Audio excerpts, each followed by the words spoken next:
ओम शांति। आज हम जानेंगे आत्म सशक्तिकरण कैसे बने। काम और जीवन के बीच में संतुलन बनाना।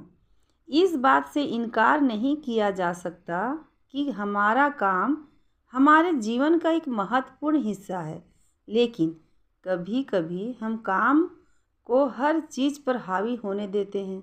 हमें जीवन के सभी पहलुओं को प्राथमिकता देकर एक स्वस्थ संतुलन बनाने की ज़रूरत है। जब हम शिकायत करते हैं कि मेरे पास अपने काम और जीवन को संतुलित करने के लिए समय नहीं है, तो हम समय का उपयोग स्वयं या परिवार या काम, इन तीनों में से किसी एक पर ध्यान न देने के बहाने के रूप में करते हैं।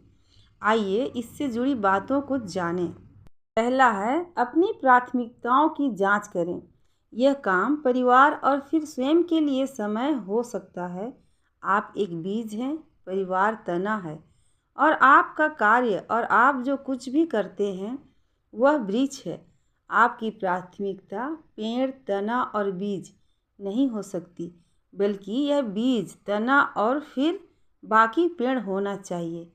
अपनी प्राथमिकता के क्रम को बदलें। आप परिवार और कार्य। दूसरा पॉइंट है, अपना समय अच्छे से बांटें। हर सुबह योग और व्यायाम के लिए 1 घंटा अलग रखें। साथ ही नींद के लिए 6-7 घंटे का समय तय करें।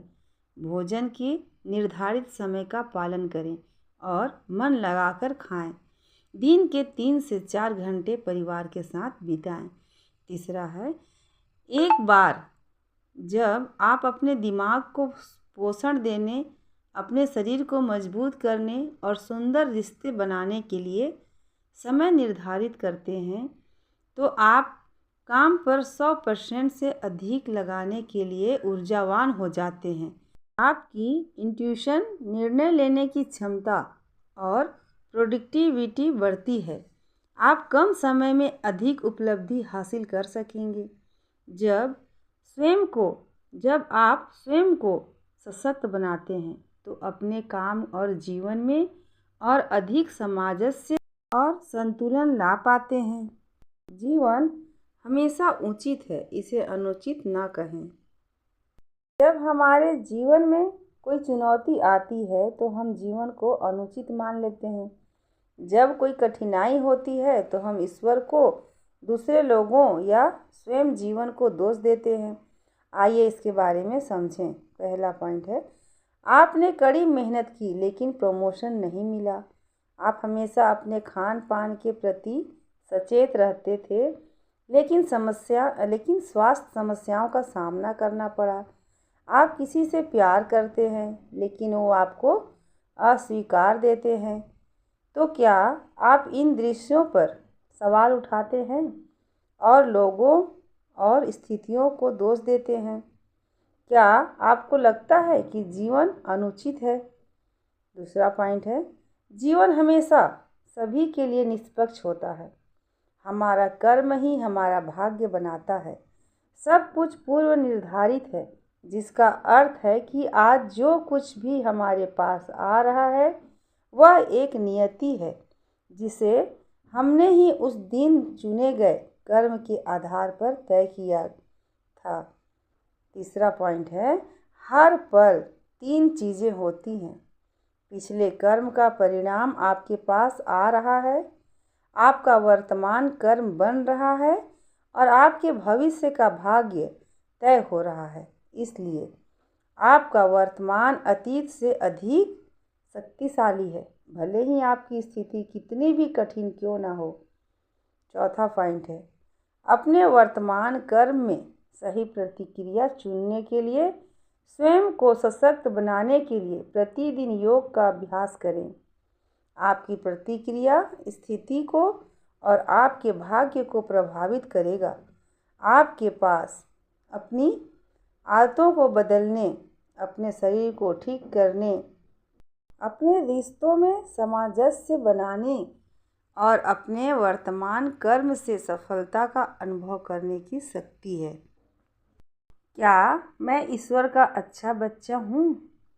हम सभी परमात्मा के सुंदर और पवित्र बच्चे हैं और हम सबके पास अनोखी विशेषताएं हैं जो हमें परमात्मा से प्राप्त हुई है।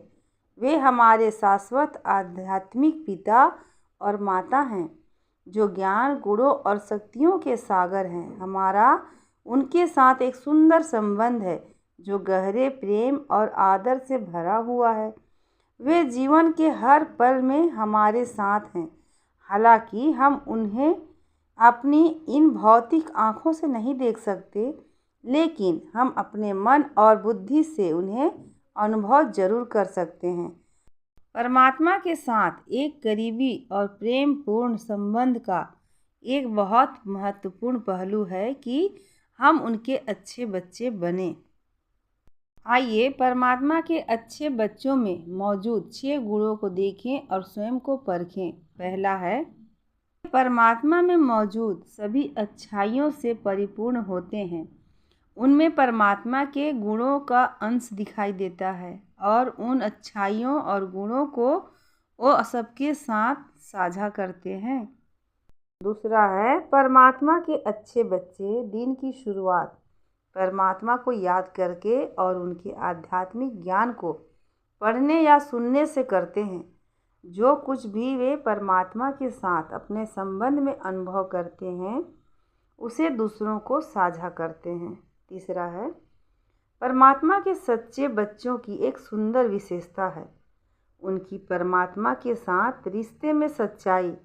वे कभी भी ऐसा कुछ नहीं करेंगे जो परमात्मा को पसंद ना हो या जिससे वे सहमत ना हो। चौथा है, ऐसे बच्चे हमेशा उन सकारात्मक उद्देश्यों को पूरा करने में व्यस्त रहते हैं जो परमात्मा ने उन्हें दिए हैं, जैसे कि सभी को खुशी देना, पर सभी को परमात्मा के करीब लाना और आध्यात्मिक भाईचारे के आधार पर दुनिया में सकारात्मक एकता बनाना।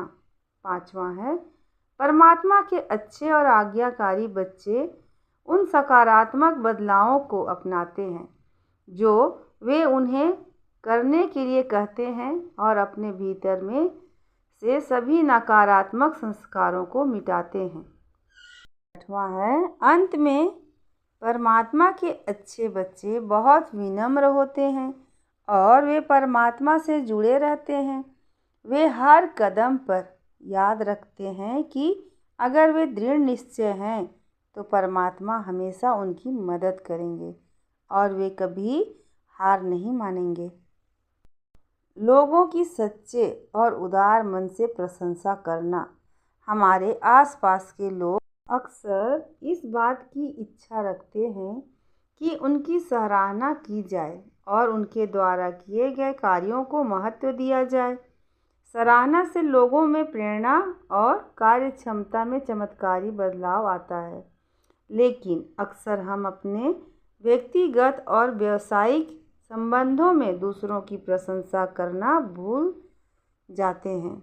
अगर आप अपने आसपास के लोगों को ध्यान से देखें तो आपको बहुत से अद्भुत लोग मिलेंगे जो हमें निस्वार्थ प्रेम से सहयोग करते हैं। वे अपनी सीमाओं पर से परे जाकर त्याग करते हैं। तो क्या आपने उन्हें सराहना का समय निकाला?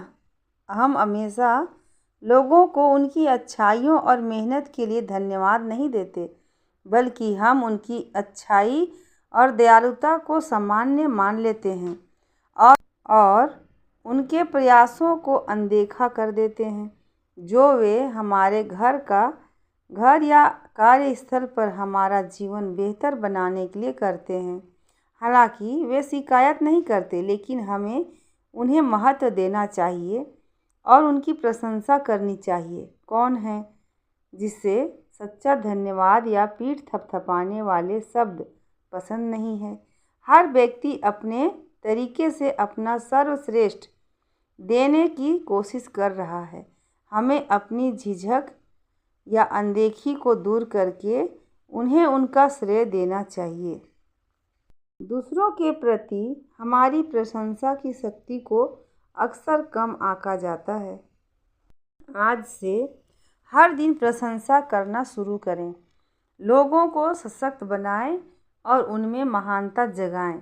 यह पहचानने की हर आत्मा के अंदर सुंदर गुण होता है।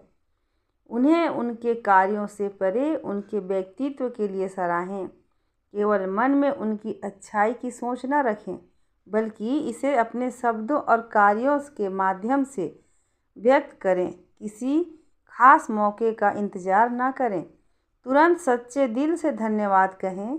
आपकी दयालुता और प्रेम लोगों को प्रेरित और आरामदायक महसूस कराता है। यह आपके और उनके जीवन में फ़र्क लाता है। अपने परिवार की प्रशंसा करें, जो हमेशा आपके साथ बिना शर्त खड़ा रहता है। अपने दोस्तों की प्रशंसा करें, जो आपका समर्थन करते हैं। सहकर्मियों का सराहना करें, आप जो समय सीमा के अंदर कार्य पूरा करने में सहयोग करते हैं और अपने कौशल का सर्वश्रेष्ठ प्रदर्शन करते हैं। यहाँ तक कि अजनबियों की भी प्रशंसा करें, जो किसी अनजाने अच्छे कार्य में आपकी मदद करते हैं। जब आप दूसरों की तारीफ करते हैं तो खुद भी सकारात्मक ऊर्जा महसूस करते हैं। जितनी अधिक आप लोगों की प्रशंसा करेंगे, उतनी ही अधिक आपको उन्हें सराहने की वजह मिलती रहेगी। आज से हम अपने जीवन में परिवर्तन लाएंगे और सशक्तिकरण की ओर बढ़ेंगे। अच्छा, ओम शांति।